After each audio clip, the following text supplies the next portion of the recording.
or you are all trying to learn to drive a car by sitting at home and watching a YouTube video. Though it sounds very ridiculous, but that is what is actually we are all trying to do and to teach you. Unless and until you come to your watch and put your steth on your ears and try to hear for what the heart tries to communicate with you, or what you have already learned, you're trying to interpret the sounds of the heart. You'll never understand, or you'll never even know how basically a heart will sound. Okay, or what all pathologies you can just pick up by auscultating a heart. Okay, and when you go for your exams, cardiac auscultation would be like your major lead points. Like most of you will be presenting in your final year exams cases of cerebrovascular accident, mostly an acute ischemic stroke. But if someone goes ahead and tries to choose a mitral heart disease, which will be the most common case for an undergraduate, be it an undergraduate or a postgraduate or a super specialty exam for a cardiology PG. The most common case that people tend that examiners would are very fond of will be a mitral valve disease, mostly a mitral stenosis. Okay. So, but as an undergraduate, if you go and pick up mitral stenosis as a long case and try to present it, it will give you a lot of confidence in the examiner on your part. Okay, the examiner will think that you are very strong in your clinical exams because neurological examination will be taught to you in depth. You will be looking for only CVA cases which will be presenting in and out throughout your clinics. But as far as cardiac cases are concerned, auscultation is highly subjective. One person might say he hears a murmur, and everybody would nod his head because he is the professor. Okay, so that is called professor's murmur, which most of the time happens during ward rounds. But that comes only out of expertise and only out of experience. Okay, like I said, never try to attempt driving a car by watching a YouTube video. Always go on the road and try to drive the car with the help of teacher. We are all in the wards to teach you. Okay, now, but you should not go without having to know how basically a car runs. Okay, so that is what I'm trying to teach you now. It is all very theory. It is not very fair on my part to be teaching you all this without a patient nearby, but it's okay for the time being. It's fine, I think. So we'll start with the anatomy of the valve.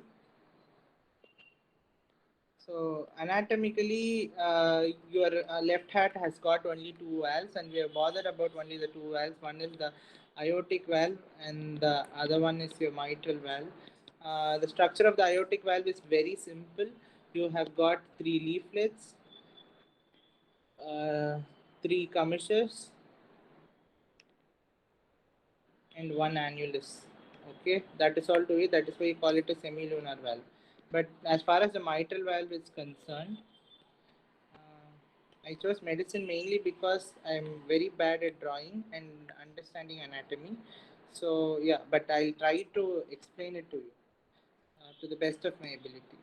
So if you consider or if you can imagine these two as the papillary muscles of your heart, of your mitral valve inside your left ventricle, please consider these as the chordae tendineae.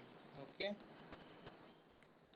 you have what is called as the chordae tendineae here. This chordae tendineae attaches to your valve apparatus. Okay, uh, so this valve apparatus has got two leaflets. That is why you call it a bicuspid valve, right? So it has got a two leaflets, and the one is the anterior leaflet, and the other one is the posterior leaflet. Okay, and the place where it is getting attached is called the annulus. Okay, the annulus also has got an anterior part and it has got a posterior part. The place in between the two leaflets is what you call as the commissures. This is the posterior commissure and this is the anterior commissure. Okay, so this is what is the basic apparatus that we are going to be studying. So if you can summarize, you've got leaflets. How many leaflets do you have? Two leaflets. Leaflets are also called cusps.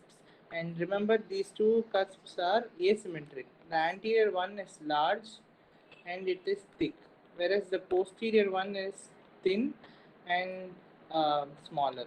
Okay, and you've got two commissures, the anterior and the posterior commissures. The third one is the annulus, And as far as the annulus is concerned, it is not a perfect circle or a oval shaped one, it is an ellipsoid annulus. Okay, which means the anterior one third of the annulus is fibrous, and that is, it has got more amount of fibrous tissue, and it is also continuous with that of the aortic valve. Okay.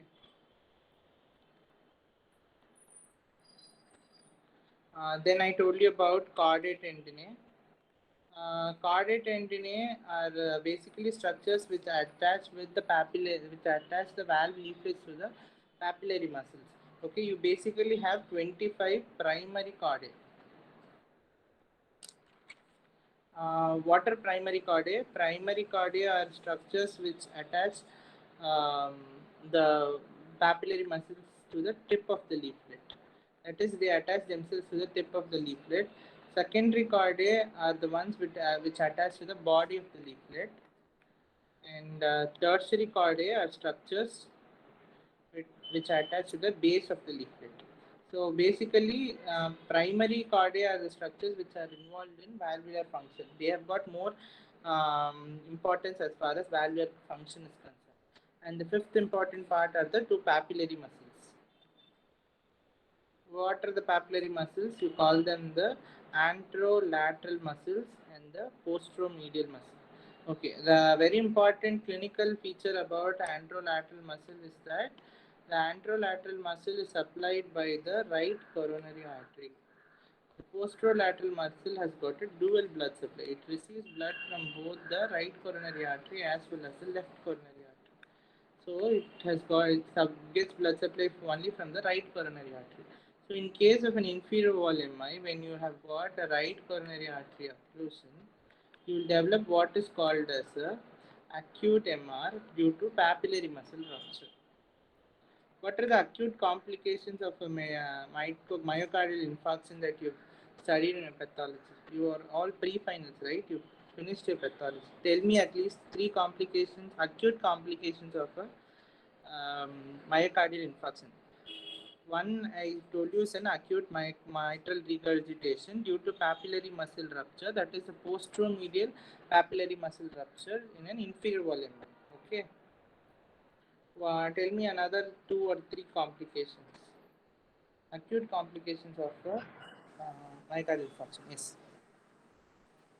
Left heart failure, sir. Left heart failure. Okay, you can have myocardial stunning and you can have left heart failure. Okay. Then you asked Cardiac me about tamponade.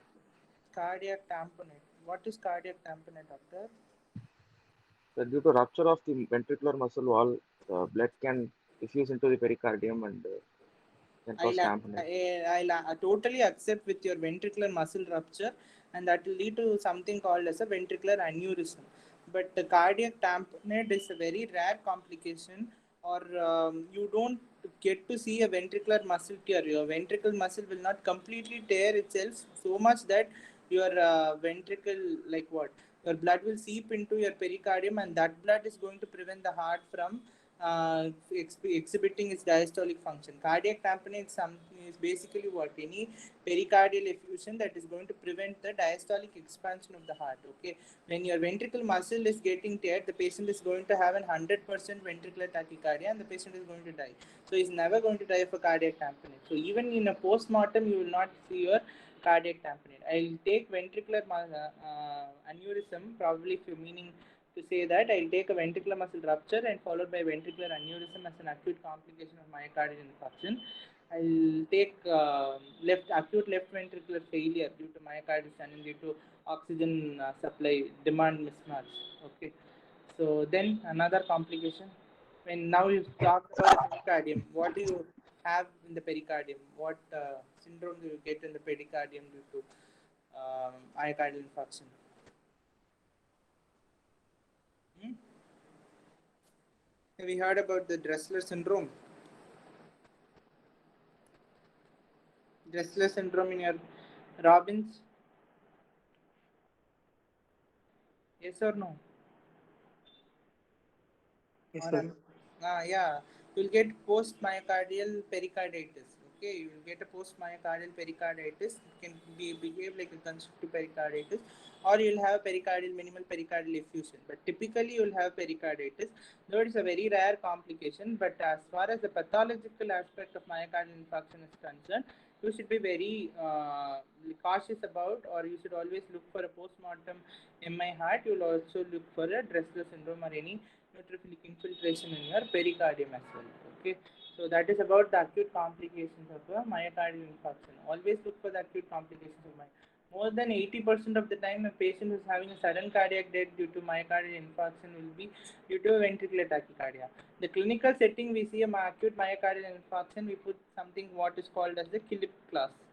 Okay, Killip class, and for thrombolysis, we do something called as the TIMI score.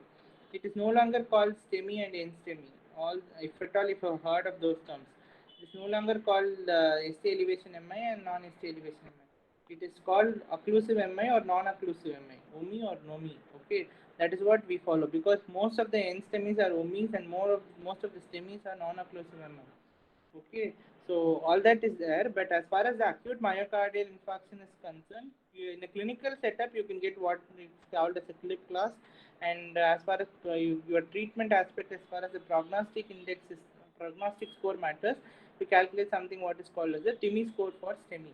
Okay, Killip class is just the patient can be asymptomatic, he can have S3 rails, S3 or rails or raised JVP, he can present to you with an acute pulmonary edema, or he can have a cardiac shock. Hello, am I having any problem in my audio system? No, sir, you're audible. Okay, fine. So that is what is basically how you see a acute mind, or somebody else has switched mic on it. Present you with an acute pulmonary edema, which is what you see in 90% of the cases, or he can present with a cardiac shock. Okay. So that is what you see in an acute myocardial infarction. Now we come away from medication, come back to the mitral anatomy. We've talked enough about the papillary muscle. I've told you about the cardiac density. Uh, then about the annulus. Somebody else was trying to entertain all of us.